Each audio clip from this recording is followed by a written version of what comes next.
Morning, guys. Welcome to Coffee Chat.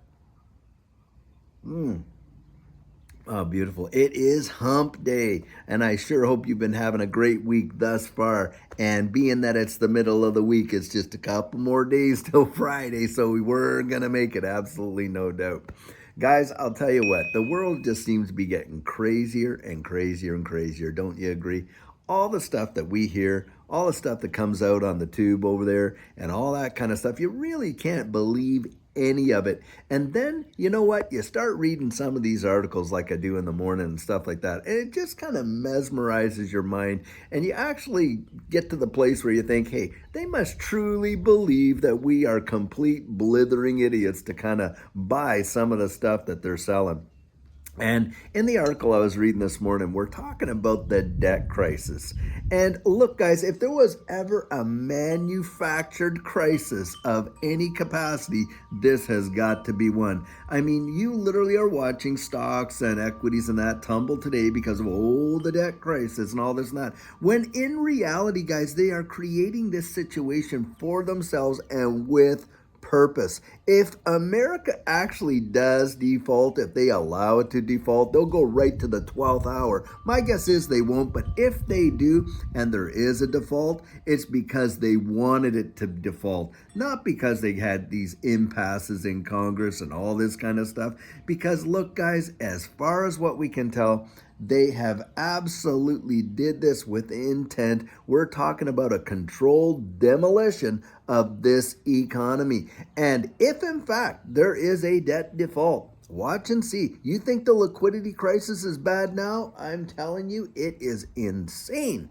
And the amount of stuff that's going to come down the pike, and this is meant to literally crush the economy for whatever purpose, for whatever reason they have been just applying one, tactic after another to completely crush the economy. And to me, it looks like it's just the abolition of the middle class. That's what it really seems to feel like.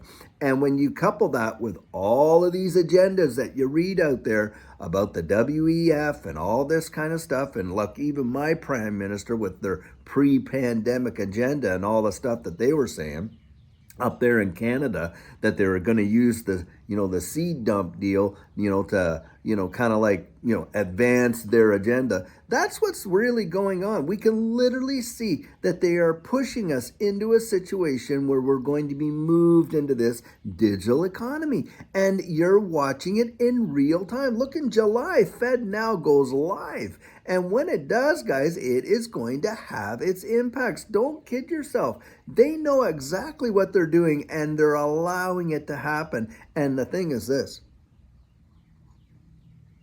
With this whole, inflationary result to their quantitative easing. I mean, guys, that's where they're reaching right into your pockets and pulling out cash by the fistfuls. And you think, well, how is that? Well, I'll tell you how it is, guys. It's because when you do that, you are destroying the purchasing power of your dollars. And that is a form of taxation, and it's the government's greatest temptation. And that's what they're doing. They're trying to inflate themselves out of this issue. They're allowing inflation to run wild. They're creating circumstances for inflation to run wild. And they know that when it does, hey, look, when you see all these smaller and medium regional banks that really can't handle these withdrawals that come when there's that kind of spooked FUD in the market. They know that. And why are they allowing it? So that they can kind of crush all that infrastructure, consolidate it all into these, major, bigger banks, all sitting on the Federal Reserve.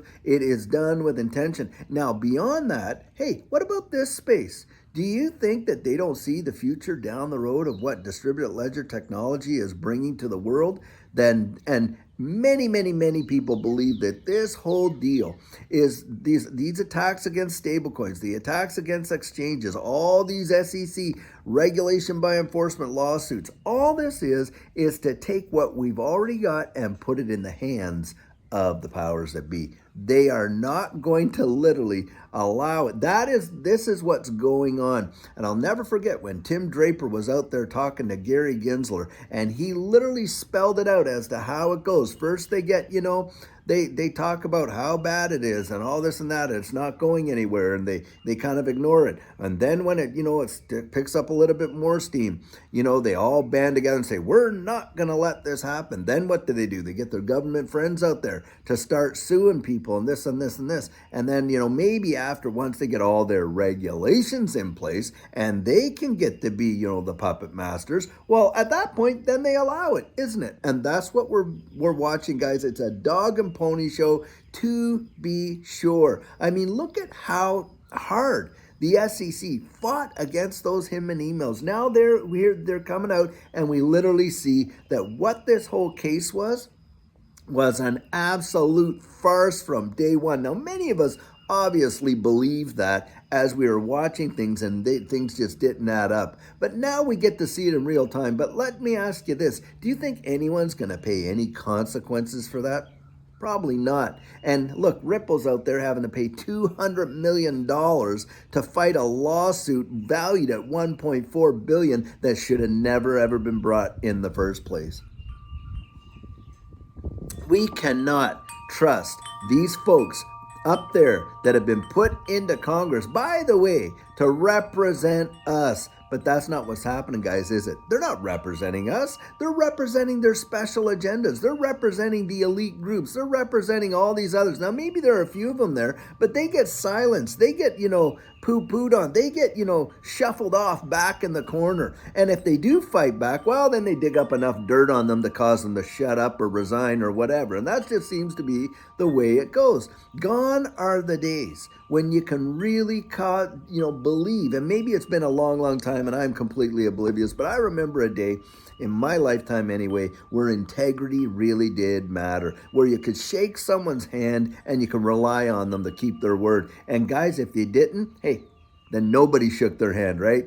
Keeping your word really mattered. Nowadays, it's all semantics. Oh, but that's such and all this. Look at Elizabeth Warren and Gary Gensler colluding with one another when he was up there on the, answering to the Financial Service Committee or whatever it was in Congress, and they had given him the questions and the answers before he even got up there. Where is that gone? Where was the accountability in that? Nowhere, right?